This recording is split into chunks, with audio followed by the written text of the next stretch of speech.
आज का टॉपिक है GST, goods and service tax. देखिए, जीएसटी जो है एक डेस्टिनेशन बेस्ड टैक्स है। ये डिपेंड करता है उस बात पर कि कोई चीज कहाँ कंज्यूम हुई है। इसको लाने का जो एम था गवर्नमेंट का वो ये था कि one nation one tax. Government चाहती थी कि सारे ही स्टेट्स में एक जैसा टैक्स पीपल से लिया जाए। टैक्सेस हम लोग जो पे करते हैं वो दो कैटेगरी में आते हैं। दो तरह के टैक्सेस होते हैं, एक होता है डायरेक्ट टैक्स और एक होता है इनडायरेक्ट टैक्स। टैक्स जो हमारी इनकम पर लगता है, यानी कि सारे इनकम टैक्स डायरेक्ट टैक्स में आते हैं। इसके अलावा जो इनडायरेक्ट टैक्स है वो होता है जो हम सामान खरीदते हैं या कोई सामान बेचते हैं, तब जो उन आर्टिकल्स पे जो टैक्स हम पे करके आते हैं वो होता है इनडायरेक्ट टैक्स। इन सारे टैक्सेस से हमें काफी सारे बेनिफिट्स मिलते हैं। गवर्नमेंट जितनी भी फैसिलिटीज हमको देती है, हॉस्पिटल्स की, रोड्स की, पार्क्स की, पब्लिक प्रॉपर्टीज की, ट्रांसपोर्टेशन की, वो सब टैक्स के पैसे से ही देती है। तो ये रेवेन्यू कलेक्शन ही गवर्नमेंट के सारे फंक्शंस के लिए इम्पोर्टेंट होता है। अब देखिए, GST comprises of 3 taxes: SGST, CGST and IGST. SGST जो होता है स्टेट गवर्नमेंट कलेक्ट करती है, सीजीएसटी सेंट्रल गवर्नमेंट कलेक्ट करती है, इसलिए इसको सीजीएसटी बोलते हैं। आईजीएसटी भी सेंट्रल गवर्नमेंट कलेक्ट करती है, लेकिन इन दोनों में डिफरेंस क्या है? ये जो दो टैक्सेस हैं ये इंट्रा स्टेट ट्रांजेक्शन्स में होते हैं, यानी कि विद इन सेम स्टेट, एक ही स्टेट के अंदर। और ये जो होता है इंटर स्टेट होता है।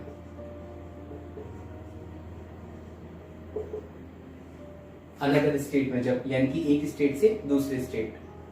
अब एसजीएसटी में क्या होता है? जो भी टैक्स का परसेंटेज होता है, जैसे कि मानिए 18% जीएसटी की रेट दे रखी है, और कोई आइटम कानपुर से लखनऊ गया है या आगरा से लखनऊ गया है, एक ही स्टेट में, यूपी से यूपी में रहा है, या फिर आप समझ लीजिए राजस्थान के किसी शहर में, जैसे उदयपुर से जयपुर, जयपुर से बीकानेर। इसमें क्या होता है, अगर जीएसटी का 18% है तो एसजीएसटी 9% होगा और सीजीएसटी भी 9% होगा। ये दो पार्ट में डिवाइड हो जाता है, हाफ हाफ। आईजीएसटी का होता है, ये केस है जब कानपुर टू लखनऊ, यानी कि same state, UP to UP कोई चीज जा रही है, या हो सकता है लखनऊ टू लखनऊ, या हो सकता है आगरा टू आगरा, दिल्ली टू दिल्ली। और ये होता है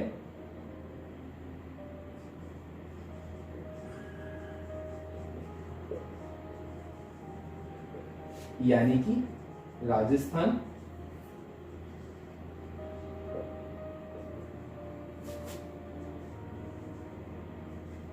दिल्ली, यहां पर ये इंटर स्टेट होगा। अब इसमें क्या है, जैसे कि अगर जीएसटी की परसेंटेज 18 है तो सीधे आईजीएसटी 18% लग जाएगा पूरा एक ही बार। इसमें सीजीएसटी और एसजीएसटी निल रहेंगे और इस केस में आईजीएसटी निल रहेगा। आइए इसके बेस क्वेश्चन करते हैं। इससे पहले कुछ चीजें जान लेते हैं। देखिए, हमारी जो इकोनॉमी है और ज्यादातर देशों की इकोनॉमी ट्रेडिंग पर बेस्ड रहती है। ट्रेडिंग का मतलब होता है सामान का बेचना या खरीदना। देखिए, कॉस्ट प्राइस सीपी, जिस पर आर्टिकल खरीद के लाया है, एसपी सेलिंग प्राइस, जिस पर वो आर्टिकल को बेचेगा। इसके बाद होता है डिस्काउंट, किसी भी परसेंटेज में से 10%, आर्टिकल का 5%, 5 और 10% ऑफ एमआरपी। एमआरपी का मैक्सिमम रिटेल प्राइस का 5 और 10% या 20% जो भी वो डिस्काउंट दे। आइए जीएसटी को और अच्छे से समझते हैं। जैसे कि मानिए एक डीलर है, ये दिल्ली टू कानपुर अपने कुछ आइटम्स को सेल करता है। इसने 4 आइटम सेल किए हैं, ए बी सी और डी। ठीक है, ये आइटम्स हैं इसकी, आर्टिकल्स। ये इसकी एमआरपी है, जैसे कि मानिए 1000 ए की, बी की जो है वो 2000, 3000, सी की एंड डी की 5000। क्लियर। अब यहाँ पे कुछ क्वांटिटीज, ये मानिए 1000 वाले आर्टिकल 10 आर्टिकल भेजता है, ये 5 आर्टिकल्स 2000 वाले, 3000 वाले ये 4 आर्टिकल भेजता है, और 5000 वाला ये सिंगल या समझे 2 आर्टिकल्स 5000 वाले ये भेजता है। अब डिस्काउंट परसेंटेज में दिया होता है। मान लीजिए ये 1000 वाले पे 10% का डिस्काउंट दे रहा है, 2000 वाले पे भी 10% का डिस्काउंट दे रहा है, 3000 वाले पे ये 20% का डिस्काउंट दे रहा है, 5000 वाले पर ये 10% का डिस्काउंट दे रहा है। ठीक है, ये कुछ डिस्काउंट्स हैं जो ये इन आर्टिकल्स पे दे रहा है। अब सबसे पहले हम इसका कॉस्ट प्राइस निकालेंगे कि कितना इसका कॉस्ट प्राइस रहा। तो इस कॉस्ट प्राइस को निकालने के लिए हम क्वांटिटी का और एमआरपी का मल्टीप्लाई करेंगे। तो ये हो गया 10,000, 1000 इंटू 10, 10,000, 2000 इंटू 5 ये भी 10,000, 3000 इंटू 4 12,000 एंड 5000 इंटू 2 ये भी 10,000। अब जो डिस्काउंट इसने दिया था इसको रुपीज में निकालेंगे, ये परसेंटेज में है तो 10% डिस्काउंट इन रुपीज। देखिए 10% ऑफ 10,000, टोटल कॉस्ट प्राइस थी 10,000, इसका 10% निकालेंगे तो 10/100 इंटू 10,000 यानी कि 1000 रुपीज का इसका डिस्काउंट है। इसी तरह से 10% ऑफ 10,000 ये भी 1000 रुपीज का आएगा। इसमें 20% ऑफ 12,000 इट मीन्स 20/100 इंटू 12,000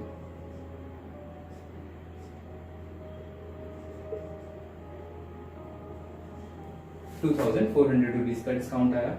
और इसमें 10% ऑफ 1000 इसमें भी 1000 रुपीज का डिस्काउंट आया। अब जो है हम सेलिंग प्राइस निकालेंगे।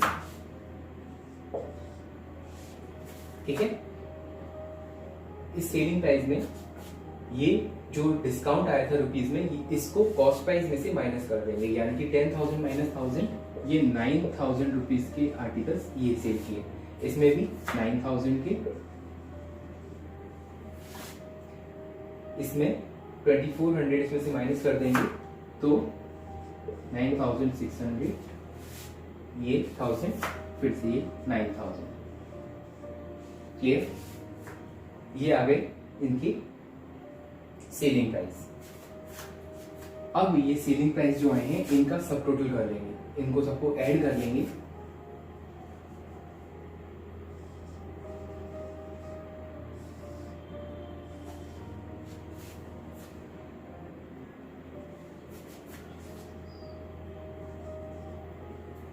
ये हो गए 36,600 रुपीज। अब देखिए जैसे जीएसटी का जो रेट था मानिए 18% था, इसमें हमें अमाउंट निकालना है, दिल्ली टू कानपुर है, इसका मतलब ये इंटर स्टेट ट्रांजेक्शन है, यानी कि दिल्ली से कानपुर गया है, यूपी में आया है दिल्ली से, तो यहाँ पर एसजीएसटी है निल।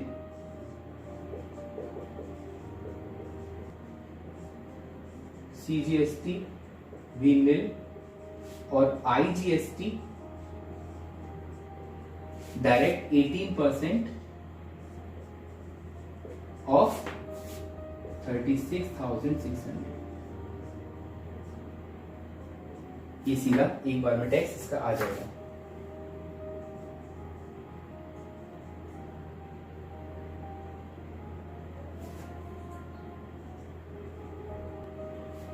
ये आ जाएगा 6588।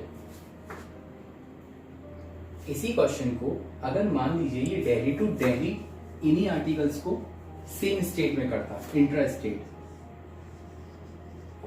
अगर ये इंट्रा का केस होता तो यहां पर इसी को समझ के चलिए इसमें आईजीएसटी नील हो जाता और एसजीएसटी और सीजीएसटी 99% निकाल लेते। अब अगर मैं इसी क्वेश्चन को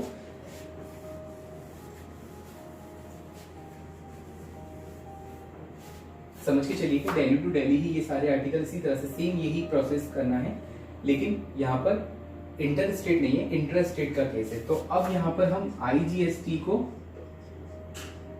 नील लिख देंगे और एसजीएसटी हो जाएगा 9% ऑफ 36600, यानी कि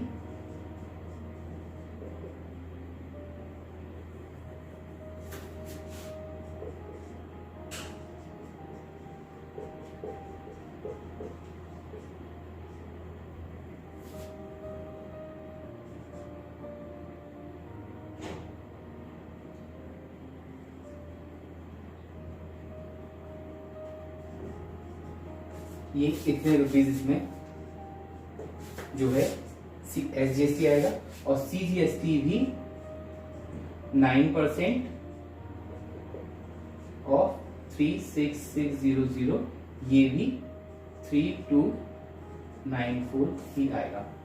तो यहाँ पर सीजीएसटी और एसजीएसटी आएंगे, लेकिन आईजीएसटी नील हो जाएगा इंट्रास्टेट के केस में। ये क्वेश्चन आपकी बुक का इंट्रास्टेट ट्रांजिशन का गिवन है। आइए इसको करते हैं। देखिए इसमें हमारे पास 4 आर्टिकल हैं ABCD। एमआरपी गिवन है 12,000, 15,000, 9,500 एंड 18,000। डिस्काउंट यहाँ पर परसेंटेज में जो गिवन है वो है 30, 20, 30, 40। इसमें सीजीएसटी आपको गिवन है, इंटरेस्ट रेट है तो जाहिर सी बात है सीजीएसटी है, इसके साथ साथ एसजीएसटी भी होगा।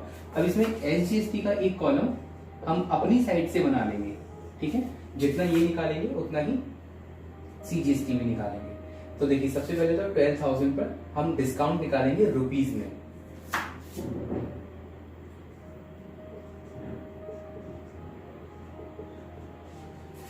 ये हो जाएगा 30% ऑफ 12,000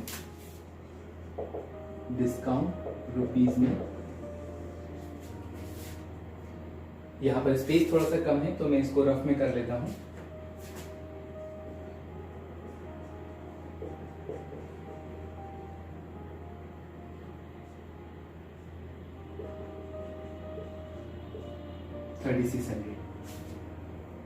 आप सीधा कर सकते हैं, जैसे कि देखिए 10% होता है 12,000 का 1200 और इसका 3 टाइम्स कर देंगे तो 3600।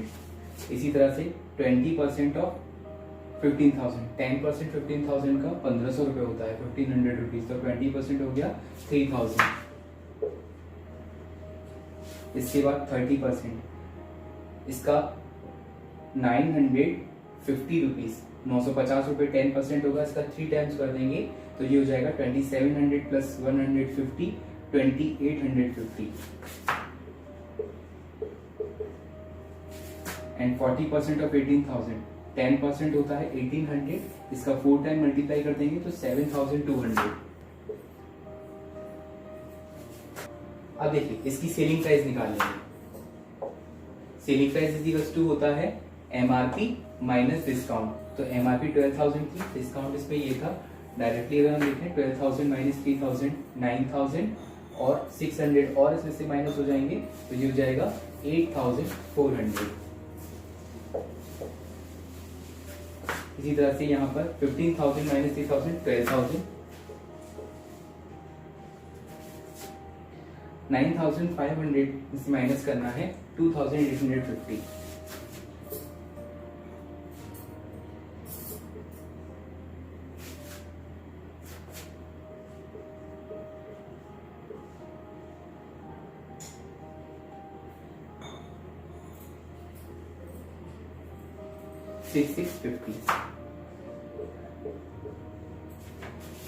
और 18,000 में से 7,200 माइनस करेंगे, इसमें से 7,000 गए 11,000 बचे, 11,000 में से 200 गया तो 10,800।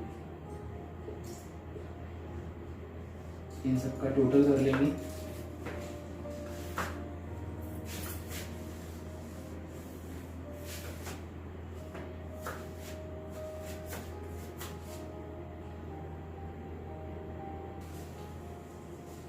₹37,850 ये आ गए।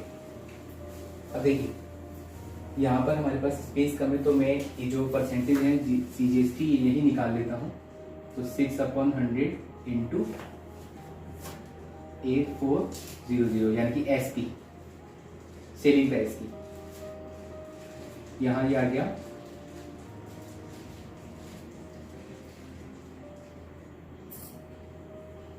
504 रुपीज। अब ये 504 आएगा तो ये भी 504 रुपीज में आ गया। ठीक है, अब यहाँ पर 9%, तो ये 9% ऑफ 12,000,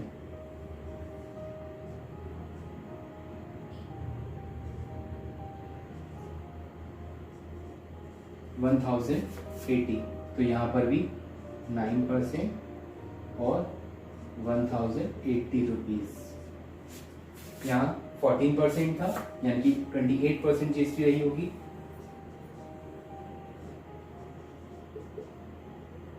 6650, 0 से 0 कैंसिल, इसका मल्टीप्लाई करेंगे, ये आएगी 1,3,9/10, ये 931 रुपीज में आ गई। ठीक है, अब ये है 2.5% ऑफ। नेक्स्ट में यहां पर 2.5%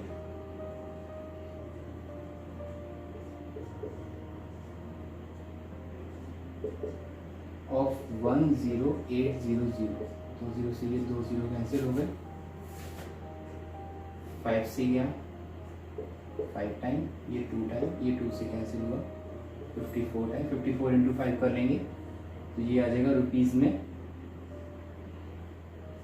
270 रुपीज, यानी कि ये भी 270 रुपीज की GST हो गई।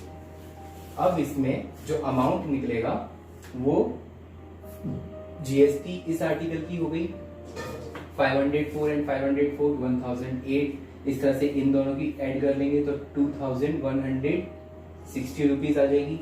इसकी ऐड कर लेंगे तो 1862 रुपीज आ जाएगी, और इनकी ऐड करेंगे तो ये 540 रुपीज आ जाएगी दोनों, और ये सारी GST ऐड करके उस SP में ऐड कर देंगे तो ये फाइनल अमाउंट हमारा निकल के आ जाएगा। देखिए GST एक डेस्टिनेशन बेस्ड टैक्स है, तो ये डिपेंड करता है कि कोई चीज़ कहाँ से कहाँ बेची जा रही है या खरीदी जा रही है। अगर ये सेम स्टेट के अंदर या सेम सिटी के अंदर कोई सेल परचेस कर रहा है तो इसमें SGST और CGST लगेगा, और वो भी GST का जो परसेंटेज होगा उसको हाफ ऑफ कर देंगे, और हाफ CST में जाएगा, CGST में जाएगा और हाफ SGST में जाएगा। लेकिन अगर ये इंटर स्टेट ट्रांजेक्शन है एक शहर से दूसरे शहर, तो आपको IGST में पूरा की पूरा परसेंटेज देना है, CGST और SGST नहीं लगना है। इसके यहाँ पर और भी क्वेश्चन जो आपके बुक्स में दिए हुए हैं वो आप कर सकते हैं। आगे फिर एक चीज और जो समझते हैं, इसके बाद आता है इसमें ITC। इंडियन टोबैको कंपनी नहीं है, ये यहाँ पर ITC का मतलब है कि input tax credit. ITC can be avail only for the business purpose, यानी कि अगर आप किसी चीज को बेच रहे हैं या खरीद रहे हैं तभी इसका आपको कोई लाभ या कोई फायदा मिलेगा। ITC होता क्या है, देखिए जैसे कि आप इसको एग्जांपल से थोड़ा सा समझते हैं आगे। मान लीजिए ये फैक्ट्री है,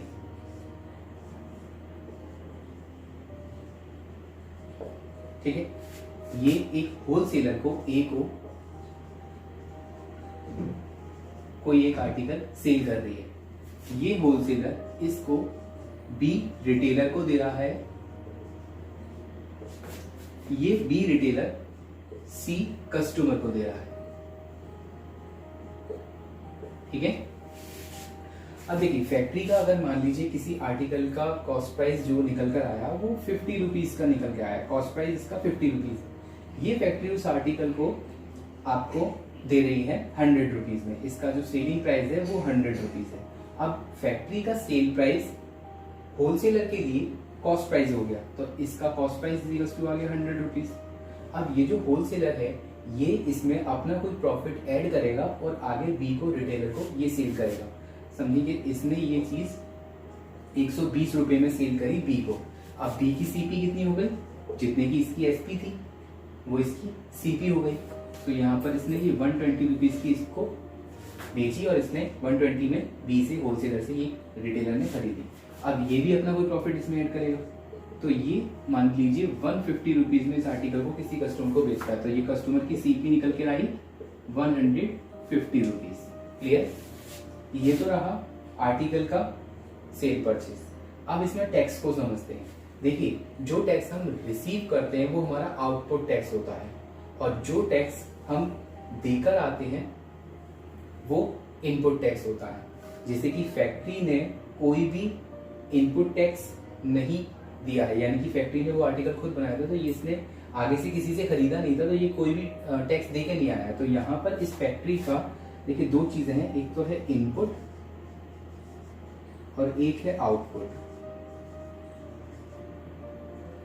आउटपुट टैक्स जो हमने रिसीव किया और इनपुट टैक्स जो हम देकर आए, ठीक है। ए जो है 100 रुपीज की एसपी पे मानिए जीएसटी का परसेंट 10% है, तो ये 10% इसको टैक्स देकर आएगा। तो यहां पर इसका आउटपुट, फैक्ट्री का जो इनपुट था वो रहा 0। इनपुट ये फैक्ट्री ने किसी को टैक्स नहीं दिया, लेकिन ये रिसीव कर रही है ए से, तो आउटपुट इस फैक्ट्री का हो जाएगा 10% ऑफ 100, 10 रुपीज। तो ये यहाँ पर 10 रुपीज का इसका आउटपुट टैक्स हो जाएगा। ए के लिए इनपुट टैक्स 10 रुपीज होगा, क्योंकि ए जो है टैक्स 10 रुपीज का टैक्स फैक्ट्री को देकर आया है, और आउटपुट टैक्स इसका जो होगा वो निकल कर आएगा, आउटपुट आएगा इसमें 10% ऑफ सेलिंग प्राइस, यानी कि 120। इट मींस ये निकल कर आएगा आउटपुट टैक्स इसका 12 रुपीज। इसने 10 रुपीज टैक्स दिया और 12 रुपीज इससे टैक्स लिया। अब ये गवर्नमेंट को जो पे करेगा वो इसका जो डिफरेंस है वो सिर्फ डिफरेंस पे करेगा दोबारा, क्योंकि 10 रुपीज का टैक्स ये पहले ही देकर आ चुका है। तो अब ये जो 12 रुपीज है ये भी गवर्नमेंट को थोड़ा ना दे देगा उठा के, ये जो यहाँ पर है दोनों का डिफरेंस पे करेगा अगली बार में, क्योंकि इसने ये चीज आगे सेल करी है।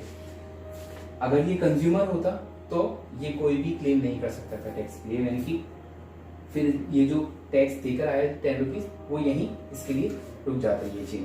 लेकिन अभी इसने ये चीज फर्दर आगे सेल करी है, तो यहाँ पर इसने 12 रुपीज का टैक्स रिसीव किया है, तो आउटपुट हो गया इसका 12 रुपीज। अब इसका आउटपुट उसके लिए बी के लिए इनपुट रहा, तो ये इनपुट में ये 12 रुपीज टैक्स देकर आया था ए को, और ये आउटपुट में इसको कितना रिसीव होगा, तो इसको रिसीव होगा 10% ऑफ एसपी, यानी कि 150। सब अपनी अपनी एसपी का 10% ले रहे हैं। देखिए, इसने एसपी का 10% यानी कि 100 का 10% लिया, इसने एसपी का 120 का यानी कि 12 रुपीज रिसीव किया, और ये 15 rupees as a tax C से रिसीव करेगा। तो सी का जो टैक्स हो गया इनपुट का, सी का इनपुट टैक्स हो गया आपकी 15 रुपीज, और सी का आउटपुट टैक्स, क्योंकि she is the last buyer, he is a consumer of the article, तो यहाँ पर इसका जो आउटपुट टैक्स है वो 0 रहा। यहाँ पर ये कोई भी टैक्स क्लेम नहीं कर सकता, क्योंकि वो उस चीज को कंज्यूम कर रहा है। यहाँ पर 15 रुपीज का इनपुट रहा, इसका आउटपुट 15 रहा। ये जो बी है रिटेलर, वो कितना टैक्स गवर्नमेंट को पे करेगा? देखिए, 12 रुपीज तो ये इसको देकर आया था, पहले से ही 12 रुपीज की जेब से जा चुके हैं। अब ये जो गवर्नमेंट को, क्योंकि ये चीज को बेच रहा है आगे फर्दर, तो सिर्फ इसका जो डिफरेंस है 12 और 15 का, वो सिर्फ 3 रुपीज पे करेगा गवर्नमेंट को बचे हुए। अब ये डिपेंड करता है कि ये आर्टिकल जो है इंट्रा स्टेट में हुआ या इंटर स्टेट। वैसे ही अभी मैं यहाँ नॉर्मल लेके चल रहा हूँ, अगर ये इंट्रा स्टेट ट्रांजेक्शन हुए हैं तो हाफ ऑफ जाएगा, यानी कि आप समझिए जैसे यहाँ पर इसको 2 रुपए हैं, तो अगर इंट्रा स्टेट है तो 1 रुपया एसजीएसटी में जाएगा और 1 रुपया सीजीएसटी में जाएगा, आईजीएसटी में नहीं होगा। अब अगर मानिए ए से बी अगर इंटर स्टेट है, तो ए से बी अगर इंटर स्टेट हुआ है, ए ने बी को, तो ये जो है 2 रुपए सीधे आईजीएसटी में दे देगा। इसका जो नेट बचेगा, नेट का मतलब ये है कि दोनों का डिफरेंस इनपुट आउटपुट का, यहाँ पर नेट इज इक्वल्स टू होता है net GST output minus input, tax received minus tax given. जितना उसको मिला है उसमें से जो देकर आया था वो माइनस कर देंगे, तो बचा हुआ जो नेट होता है वो सिर्फ गवर्नमेंट को पे करना होता है। तो इस पर बेस्ड अब हम आगे क्वेश्चन करते हैं जिससे कि और ये चीज क्लियर हो जाए। नेक्स्ट देखिए क्वेश्चन है, एक आर्टिकल है जो ₹20,000 में आगरा से कानपुर सेल हुआ है। अब देखिए ये भी यूपी में आता है और ये भी यूपी में आता है, तो यहां पर ये इंट्रा का केस है, इंट्रा स्टेट, एक ही स्टेट के अंदर। फिर ये आर्टिकल आगे इसने जयपुर सेल करा जो कि आता है राजस्थान में। अब यहां पर इसने कानपुर के डीलर ने एक प्रॉफिट ऐड किया इसमें अपना 5,000 रुपीज का, ठीक है। ये पूछ रहा है जीएसटी का परसेंट इसमें दे रखा है 18%। यहां पर पूछा हुआ है कि कानपुर के डीलर ने जो नेट है वो कितना आया है, इसका नेट मतलब वही आउटपुट माइनस इनपुट। तो अब हम यहाँ करेंगे, जैसे कि देखिए पहले ये जो आर्टिकल है 20,000 रुपीज पे सेल हुआ है, तो फर्स्ट केस है आगरा टू कानपुर का, इंट्रा का, और सेकंड है इंटर का, इंटर स्टेट ट्रांजेक्शन है ये यहाँ पे। तो यहाँ पर 20 SGST लगेगा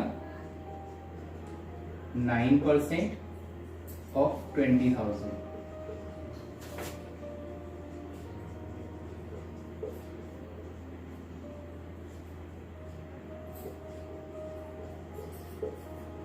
और CGST भी इतना ही रुपीज हुआ, ठीक है। ये टोटल हो गया 3,600 रुपीज का। अब कानपुर ने इसमें 5,000 का प्रॉफिट ऐड किया, तो कॉस्ट प्राइस इसकी हो गई 20,000 प्लस 5,000, 25,000 का ये आर्टिकल इसने इससे खरीदा, यानी कि इसकी एसपी हो गई 25,000। तो ये टैक्स जो कानपुर का डीलर आगरा के डीलर को टैक्स देकर आया था, इनपुट वो ये था 3,600, और इसका आउटपुट आएगा, ये इसका इनपुट था। आगरा वाले के लिए ये आउटपुट टैक्स था, इसने रिसीव किया है, लेकिन कानपुर वाले के लिए यही 3,600 रुपीज इनपुट टैक्स है, यानी कि ये जो देकर आया है। अब आउटपुट जो कानपुर वाला रिसीव करेगा, तो ये आउटपुट आएगा इसका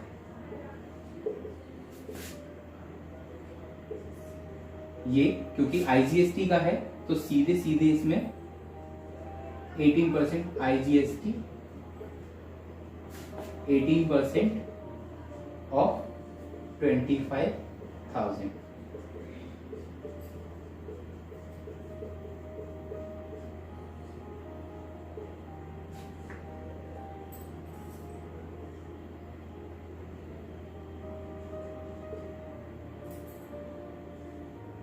इतना रुपए ये आउटपुट हो गया। अब देखिए इसकी जो कॉस्ट प्राइस आएगी वो इंक्लूडिंग टैक्स आएगी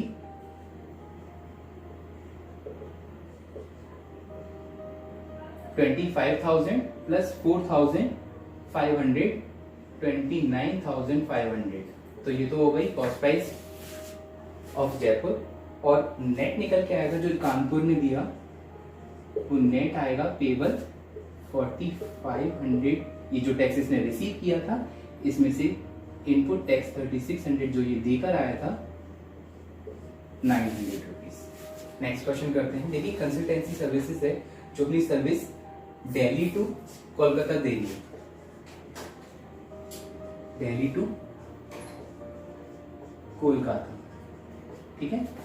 ये इंटर हो गया एक स्टेट से दूसरे स्टेट। फिर ये कोलकाता टू नैनीताल दे रही है, ये कोलकाता टू नैनीताल, ये भी इंटर का केस है, ठीक है, इंटर स्टेट हो गया। इसने इसकी वर्थ है या एमआरपी 50,000 रुपीज में इसने इसको दी, और जीएसटी का परसेंटेज दे रखा है 18%, ठीक है ना। अब ये जो कोलकाता वाला है, ये नैनीताल को 20,000 रुपीज प्रॉफिट ऐड करके सेल कर रहा है, यानी कि इसका जो प्रॉफिट है वो गिवन है 20,000 रुपीज का। तो हमें निकालना है वही कोलकाता का नेट और सीपी ऑफ नैनीताल। करना क्या है, यहाँ पर ये IGST लगेगा 18% ऑफ 50,000, ठीक है। 18/100 इंटू 20, ये 20 कैंसिल हो गए, 90 0 तो ये 9,000 रुपीज का टैक्स IGST में दिल्ली ने आउटपुट के तौर पर रिसीव किया कोलकाता से। कोलकाता का जो इनपुट टैक्स है वो कोलकाता का ये 9,000 रुपीज है। अब ये कोलकाता का जो डीलर है ये इसको कॉस्ट प्राइस में 20,000 रुपीज इंक्रीज करके, मतलब कि ये इसकी जो SP आएगी वो आएगी 50,000 प्लस 20,000 70,000। तो ये 70,000 रुपीज CP इसकी हो गई और इसकी SP हो गई। ये टैक्स रिसीव करेगा, आउटपुट टैक्स 18% ऑफ 70,000।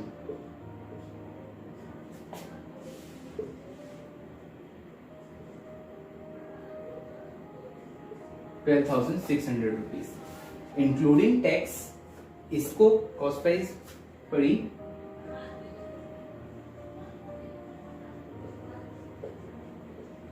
82,000 हो गई 12,070 82,600।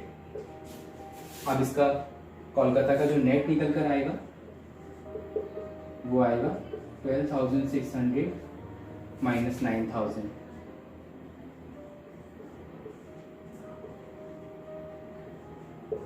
मतलब 3,600। इसका आउटपुट टैक्स 9,000, इसके लिए इनपुट टैक्स था 9,000, इसका आउटपुट टैक्स जो था 12,600 और इसका इनपुट टैक्स आएगा जो ये लेकर आया था इतना। नैनीताल का आउटपुट टैक्स 0 होगा, इसमें देखिए आउटपुट इसका 0 होगा क्योंकि आगे उसने कोई सेल नहीं किया इस आर्टिकल को।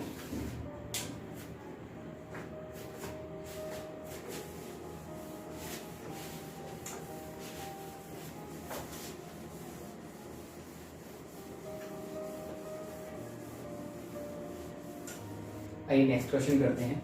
एक डीलर है कोई A, इसने एक आर्टिकल एक डीलर B को सेल किया है, उसकी जो MRP है वो है 9,000, लेकिन इसने इसको 9,000 रुपीज में नहीं दिया है, इसने कुछ रिड्यूस प्राइस पे दिया है। हमें नहीं पता वो रिड्यूस प्राइस कितना है, मतलब इसमें से 500 कम करके या 1000 कम करके 8,000 का दिया है या 1,500 कम करके 7,500 का दिया। हमें नहीं पता कि वो आर्टिकल उसने कितने का बेचा, बट हमें यहाँ पर एक चीज दी हुई है, GST की जो रेट है वो 18% है और जो B ने GST पे किया है वो 324 रुपीज यहाँ पर दिया हुआ है।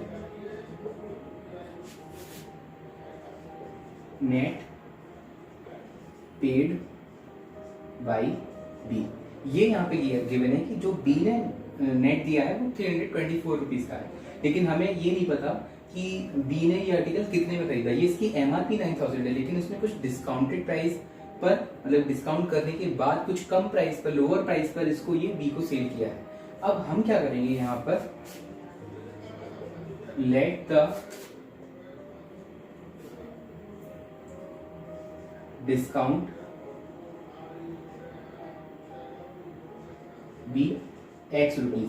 हमने मान लिया कि इसने X रुपीज का कोई डिस्काउंट इसको दिया है, तो अब ये जो आर्टिकल की सेलिंग प्राइस है वो कितनी हो गई, SP हो गई 9,000, मतलब कि मार्क प्राइस माइनस X, इतने रुपए की इसकी सेलिंग प्राइस हो गई। A ने इतने रुपए में सेल किया है B को। अब देखिए A, ये जो B है इसका नेट दे रखा है 324 रुपीज, तो पहले B जो टैक्स देकर आया होगा और जो टैक्स वो लेगा, इन दोनों को फाइंड करेंगे हम। तो ये B जो है इसने ये जो आर्टिकल है वो 9,000 पे ही सेल किया होगा, जितना इसका जो MRP है उसी पे सेल किया होगा। तो SP ऑफ बी जो है वो 9000 रही होगी। तो इसने जो आउटपुट टैक्स रहा होगा इस पे, जो इसने रिसीव किया होगा वो 9000 रुपीज पे किया होगा, और इनपुट जो टैक्स इसने जो दिया होगा बी को, वो कुछ जो लोअर प्राइस रहा होगा कम करने के बाद 9000 में से उस पे दिया होगा। तो इसका जो इनपुट आएगा बी का, ये होगा 18% ऑफ 9000 माइनस एक्स, मतलब कि इसमें से कुछ रुपीस जो कम कर लिए उतने पैसे, मतलब कि आप वो 8000 हो सकते हैं, 7000 हो सकते हैं, हमें नहीं पता कितने हैं, यानी कि 18% 9 माइनस एक्स। इसको अभी यही लिखा छोड़ देते हैं। अब इसका आउटपुट देखते हैं। Output of B is equals हो जाएगा 18% ऑफ 9000। ये जो आर्टिकल था इसने सेल इसकी एमआरपी पर ही किया होगा, क्योंकि कुछ प्रॉफिट इसको भी तो बचेगा ना। अब ये कम करवा के पैसे जो लाया है, अब ये इतने ही पैसों में, जो 9000 प्रिंटेड प्राइस था उसमें बेचेगा, तो यहाँ पर इसको कुछ प्रॉफिट बच जाएगा। अब हमें नेट यहाँ पर 324 का गिवन था, तो आपको पता है कि आउटपुट माइनस इनपुट क्या होता है, ये नेट बोला जाता है। तो यहाँ पर लिख लेंगे आउटपुट माइनस इनपुट टैक्स जो दिया हुआ है वो इतना देकर आया था। अब यहां लिखेंगे 18/100 into 9000 minus 18/100 9000 minus x is equals to 324। तो यहाँ ये कैंसिल करेंगे, 918 7 1620 माइनस, देखिए अब इसका इससे मल्टीप्लाई होगा और इसका इससे भी होगा, तो ये हो जाएगा 18/100 इंटू 9000 माइनस का जब इसमें करेंगे तो ये हो जाएगा प्लस का 18/100 एक्स, ये या 324। अब इसका भी आंसर वही सेम आएगा 1620। तो यहाँ पर इसे further 1620 minus 1620 plus 18/100 x is equals to 324। ये यहाँ पे इससे कैंसिल हो जाएगा, माइनस हो जाएगा इसमें से ये, ठीक है। तो यहाँ पर ये बचेगा हमारा 18/100 x इज इक्वल्स टू 324। आगे इसको यहाँ सॉल्व कर लेते हैं। 18/100 x is equals to 324, x is equals to 324 into 100/18, ये 18 टाइम जाता है, यानी कि x हमारा 1800 रुपीज निकल आया।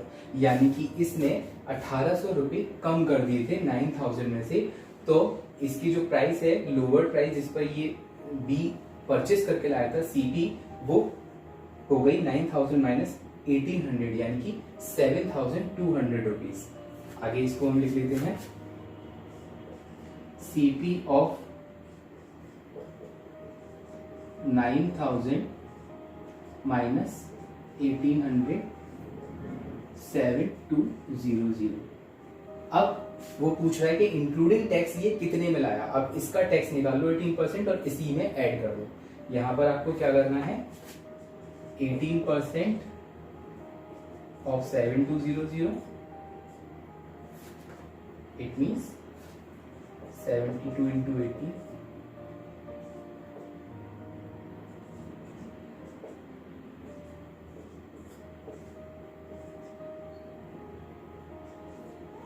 $1296। तो CP ऑफ B हो गई,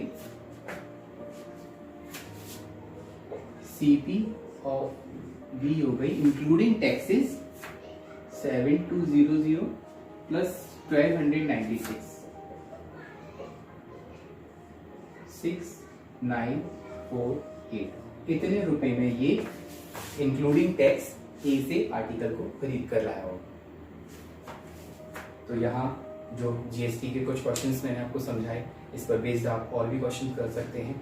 इसके बाद नेक्स्ट चैप्टर और नेक्स्ट डे कल फिर मिलेंगे। बाय।